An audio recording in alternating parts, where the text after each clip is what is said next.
this. Today, kind of odds and ends. Questions I've been asked over the last few months by affiliates or even some non-affiliates, but a little bit different of a teleconference here, of a staff meeting. I'm going to talk about the odds and ends, and then the thing that we're talking about for the class is adding level 2, which is basically, or I'm sorry, adding sparring, which is done in level 2. How to add sparring safely.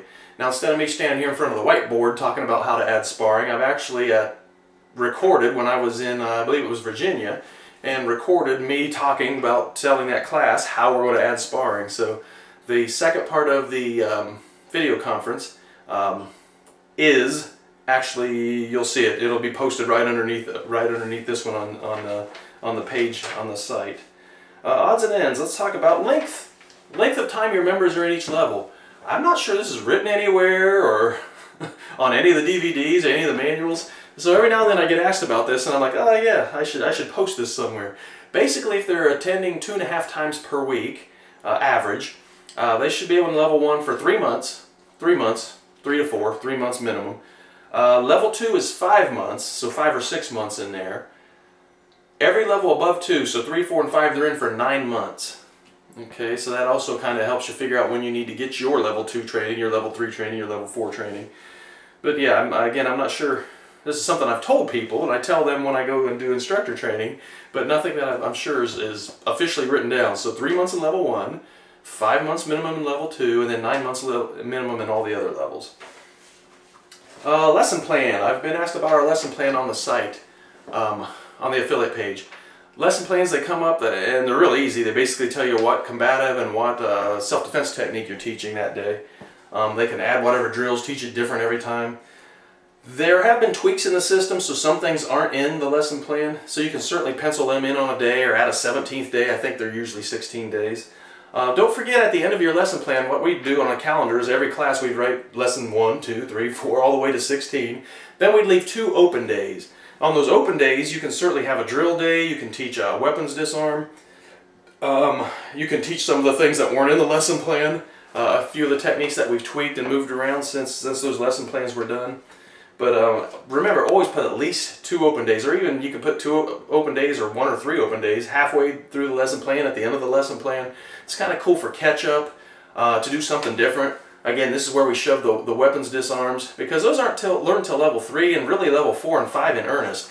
Most of our people aren't going to be there. That's kind of one of the problems with every Krav Maga organization. The weapons are so late in the system.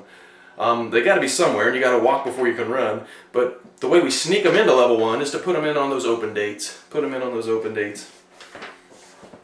Advertising. I get hit up constantly about, hey, this was presented to me. Does it look like a good deal? We're talking about money, spending money on advertising. We've tried everything. I've ran gyms since '86, '88, somewhere in there.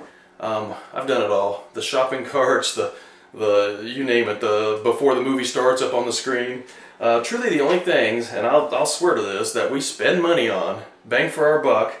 I guess you would add snipe signs. They cost some money. To me, that's kind of guerrilla marketing and free marketing. But as far as spending money, billboards and TV. I know I've said this so many times. The ones who are following that are finding out that, yeah, that is bang for the buck. I know our Albany, New York affiliate, Alan, he's big with the billboards. We spent, I think we had a billboard for about $800 in Columbus, Ohio, and they would actually move it every month or 2 for us. So that, if I signed 1 person a month from that billboard to a year contract, it paid for itself, and we signed way more than 1. I know some cities, billboards are out of reach. They're just ridiculously expensive, so you got to come up with something else, I guess. But if you got billboards, don't let that, whatever, $800, $900 a month, if you can get it for that, scare you, because again, if you sign 1 person to that, to a 12-month agreement, you've done well. My thought is you really don't want a billboard in the same place more than 3 or 4 months. I know some of them want you to lock into 6 months or a year in one place. I don't know. To me, the traffic has seen you. 3 months later, they're ignoring you because it's the same billboard that's been there. And TV. The cool thing is TV's so much cheaper than people think. We would always advertise on our cable with The Ultimate Fighter. It was about anywhere from $100 to $150 per run. And we'd get 20 calls from that 1 run, so it certainly paid for itself.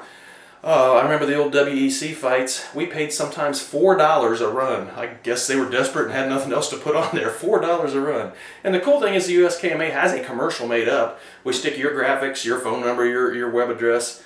I think it's less than $400, which is a pretty good deal. And the guy that made the commercial that's what he does for a living. It's really, really sharp if you haven't seen it. I think on the affiliate page you can click on it and watch it. There's some web-based things that people have been trying that seem like they're okay. I mean, certainly shoot us anything that's working for you. Shoot it to us, and we'll pass it on. The Groupon, you want to find things like Groupon to get into. They pay you, and they bring people in. Groupon itself is rough to get into. I just was talking. I thought maybe I had a way to get our affiliates in nationally, but they've decided they're no longer doing that, and the ones that are doing that, they're not going to allow them to do it anymore. Groupon, it's tough to get a call back from them. I do have the guy's information from Ohio that does ours in Columbus, who speaks very highly of us, so perhaps I can get you that information if you need it, and you email me or call me, and we'll get you his information. Maybe when you're talking, trying to get a phone call back from Groupon, you can mention him and, hey, ask this guy what's happening with this in Columbus, Ohio. Hopefully we can go around the back door and somehow get you in there. Again, Groupon's just rough. They don't even want to return calls, but you know, we'll keep working on that. Who can test who? I get asked this every now and then. If you've been through level 1 instructor training, you can test people from level 1 to level 2. In order to test those same people from level 2 to level 3, you have to get your level 2 instructor training. And this is kind of the bylaws of the USKMA. But truly, whatever level you have been through the instructor training, you can test people out of that level. That's just, sometimes I guess that's confusing when people ask, but certainly you can. Marketing person. Again, I get asked about this a lot. I've got this written in pretty detail on the affiliate site, but if you don't have one, you're really missing the boat. I know, for instance, I had a million things to do. There weren't enough hours in the day. I was a teacher. I certainly wasn't the one you wanted to be talking to customers. I gave everyone deals. But we took off when we got a marketing person. This person is in charge of answering all phone calls, answering all emails, in charge of being there to sign them up for the intro, to take them the tour of the place, to introduce them to the instructor. After the intro class and the class, they talk to the person about signing them up. The cool thing is, it pays for itself. For instance, we charge $19 for an intro. Our marketing person was paid $15 for every intro they got in, or $10, I think. $10 for every intro they got in. When they signed somebody up, we had a $59 sign-up fee. They made $50 of it. So you can see it wasn't costing me a dime. The more they brought in, the more they made. And you know, for years when I owned Ohio Krav Maga and Fitness, Terry was our marketing person. Oh my gosh. I think there were months she made $4 and $5 grand, which made me happy. Imagine how many people she was signing to make that much. So this is absolutely a no-brainer. You don't want to just grab someone because you're desperate, however. Whoever you decide that you want to try that job, they're kind of your desk person and all that, so you can pay them a little bit of a base as well. But don't grab the first person. Tell them it's a temporary 1-month position. If you like them at the end of a month, hey, sign them. But if you don't, then it's easy to say, okay, I'm going to go look for the next one because, you know, we had your month. Thank you. We appreciate you. I get asked, can I teach other techniques in my Krav classes? Techniques that aren't Krav Maga. I'm not your boss. I'm just the guy trying to help you make more money. Yes, absolutely. I do ask that you let your class know, hey, this isn't Krav Maga. This is something cool that I've seen or I want to practice or I want to mess with.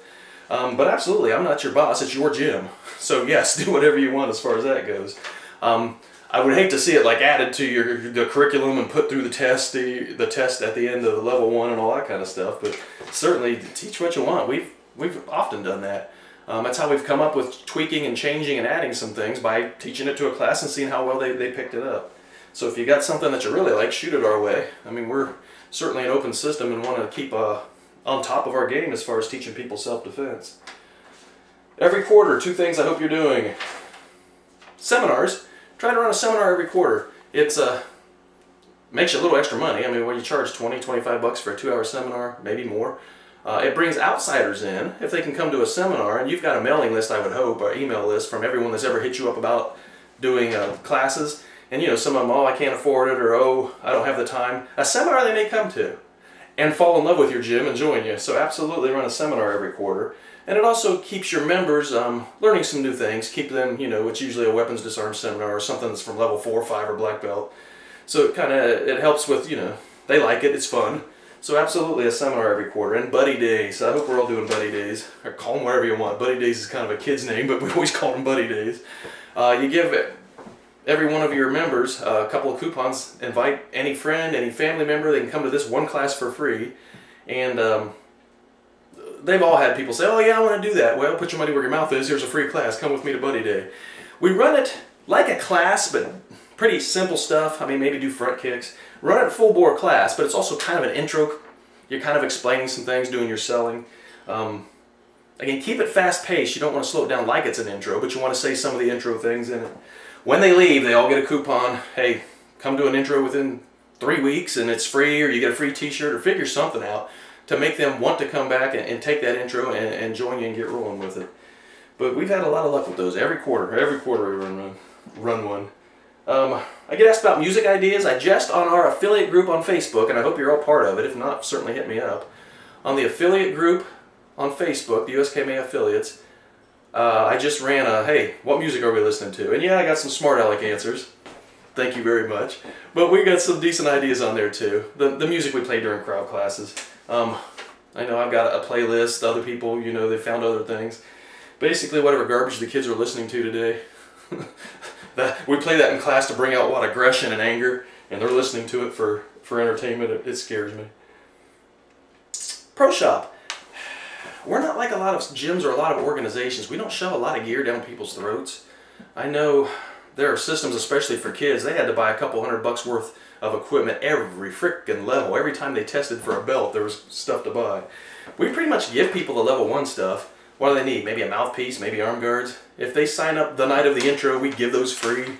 You know, just a little extra, hey, sign up tonight type of thing. So they pretty much got what they need for level 1. Level 2, we do have a package. They had to get all their sparring gear. That's, I don't know, between 120, 200 bucks. So that's really the only big purchase they ever have to make. In level 2, they've got to get their sparring gear. And we've got a package, and at the level 1 test, you give them a coupon. Hey, it's 10% off if you order it within a week of your test and that kind of stuff. You want them to get it in their hands. Now, it's not mandatory for class, but you know, when we're doing shin blocks and stuff, if they don't have their shin guards, I don't have a lot of extra stuff laying around because I don't want a lot of extra stuff laying around. They need to buy the stuff from me. They cannot test unless they have it. So they can certainly take the classes without it, but they have to have it to test. So that gives them some time to get the stuff. Again, it's a little bit of an expense, so we're not real pushy. If you can't afford it, you can't afford it, but we want them to have it. Level 3, we kind of, sort of have a, like I think it was a training gun, knife, and stick, because you start introducing weapons. But, you know, we have so many of those in our gyms that those never really bought a lot because they knew we had a bunch to train with. Maybe don't have a bunch to train with, they have to buy their own. The one thing that we do make some money on is t-shirts. Terry was very good about having a different t-shirt design every month or two. And, you know, gear them towards your seminars, gear them towards whatever you want. But those were always big sellers. People like t-shirts, and they're not very expensive, and they're billboards for your gym walking all around the town. Keep in mind, anytime you print a t-shirt, it has your web address on there somewhere. It has your web address or your site. You know, everything that we printed had OhioKramaga.com on it. For the USKMA, even though I'm not selling a particular gym, it's just a habit, I guess, and a good idea. It's always got USKMA.com somewhere on it. We absolutely want to send, you know, truly in Columbus, Ohio, Ohio Krav Maga's got to have 4,000 or 5,000 little mini billboards running around. You know, it's kind of cool. I had years ago people flying in, and in the airport they saw my t-shirts, and when I go up there, whenever I eat out at a restaurant, almost always I see somebody that used to take classes or still takes classes. I see my t-shirts everywhere, Ohio Krav Maga's t-shirts, and this is cool. When people see that many of them, you know, they're eventually going to look it up. Adding sparring, again, is going to be how I taught it in actual classes. I hope to see you all at the affiliate training. Really looking forward to that. Again, I've got some outside instructors, and I think it's going to be a good time. We're going to learn not just how to add some cool things to our classes, but how to market better, how to make more money. Really looking forward to it. I hope to see you all there. If you have any questions at all, hit me up. We do have that hotel that has the discounted rate. You need rides from airports, whatever you need, just give us a holler. We'll figure something out. Okay, enjoy watching Adding Sparring. And the volume's not really good on those classroom or on those gym, so maybe get some your earbuds. I think that's what I do on my laptop to be able to hear the darn things. But I explain exactly how to add sparring in level 2. I'll talk to you next month.